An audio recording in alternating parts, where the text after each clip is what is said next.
సాధన అంటే ఏ దయలో అతీత వైరాగ్యం అఖండ బోధ తదా మే సిద్ధ్యతు మే దయాలో సమాధి యోగస్య పరస్య నిష్ఠ సర్వేషు భూతేషు సమర్పయతి. అతీతమైన వైరాగ్యము, అఖండమైనటువంటి బోధము, ఉత్కృష్టమైనటువంటి సమాధి యోగ నిష్ఠ అన్ని భూతమయంలో సమభావం ఎప్పుడు సిద్ధిస్తాయి అని వారు తపస్సు కూర్చున్నట్టు ఈ 4 లక్ష్యాలతో కూర్చుంటారు. వారు ఏం చేశారు? మేముగా మనముగా మార్చుకున్నారు. ఆ ఒక గొప్ప జ్ఞానం, ఆ విశాల భావన వారికి చిన్న వయసు నుంచి ఉండేది.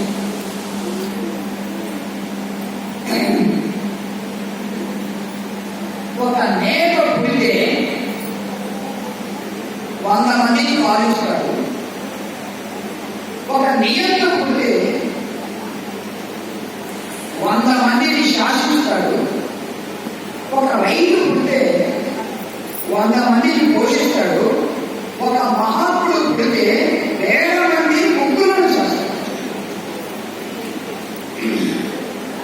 నీవు అందంగా ఉంటే అది నీకు దేవుడు ఇచ్చిన బహుమానం. నీవు అందంగా జీవిస్తే నీవు దేవుడికి ఇచ్చిన బహుమానం.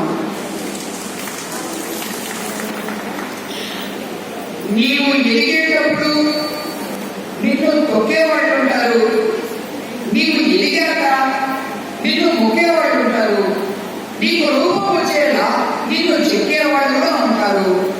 కానీ వాళ్ళని నీ జీవితంలో ఎప్పటికీ మరవకూడదు. ఆ చెక్కిన వాళ్ళు నీ జీవితం బాగుండాలి అంటే పేరులో అక్షరాలు మార్చుకోమని జ్యోతిష్యుడు చెప్తాడు. నీ జీవితం బాగుండాలి అంటే అంకెలు మార్చుకోమని న్యూమరాలజిస్టుడు, సంఖ్యాశాస్త్రజ్ఞుడు చెప్తాడు. నీ జీవితం బాగుండాలి అంటే ఇల్లులు మార్చుకోమని వాస్తు నిపుణుడు సలహా ఇస్తాడు. నీ జీవితం మార్చుకోవాలి, నీ జీవితం బాగుపడాలంటే ఎలవేల్పులు మార్చుకోమని మత పెద్దలు చెప్తూ ఉంటారు. కానీ నీ జీవితం బాగుండాలి అంటే బుద్ధిని మార్చుకోమని, దృష్టిని మార్చుకోమని సద్గురు స్వామి వారు శ్రమిస్తారు. వారి యొక్క బోధన చూడండి, వారి యొక్క పుస్తకాలు చదవండి. సద్గురు స్వాములు వారి యొక్క ఆ చిత్రాన్ని చూడండి, పెద్ద చిత్రంగా ఉంటుంది. ప్రతి సనాతన సభలో నిశ్చలంగా కూర్చుంటారు.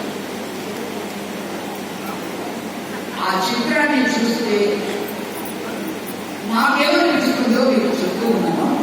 మీకు అదే అనిపించాలని కోరుకుంటున్నాను. ధ్యానం అనేది ఒక క్రియ కాదు, అది ఒక లక్షణం, అది ఒక గుణం, క్వాలిటీ.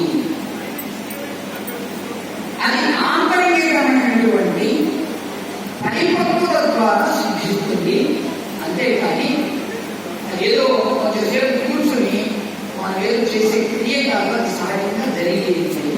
స్వామి వారి చిత్రం ద్వారా మా గురువు గారు విద్యానంద స్వామి వారు కూడా ఎన్ని పరిస్థితులు ఎదురైనా కానీ, ఎటువంటి సిచ్యువేషన్ అయినా కానీ ఆయన యొక్క ముఖంలో నిశ్చలత కనబడుతుంది.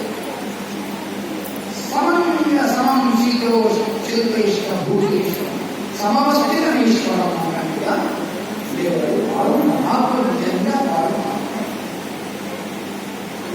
జన్మ మరణాలు నీ చేతుల్లో లేవు, కానీ వాటి మధ్య ఉండే జీవితం నీ చేతుల్లో ఉంది.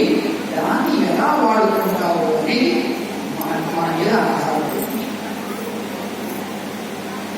మహత్సంగస్తు దుర్లభో అగమ్యో అమోఘశ్చ నాగభక్తిస్తారు.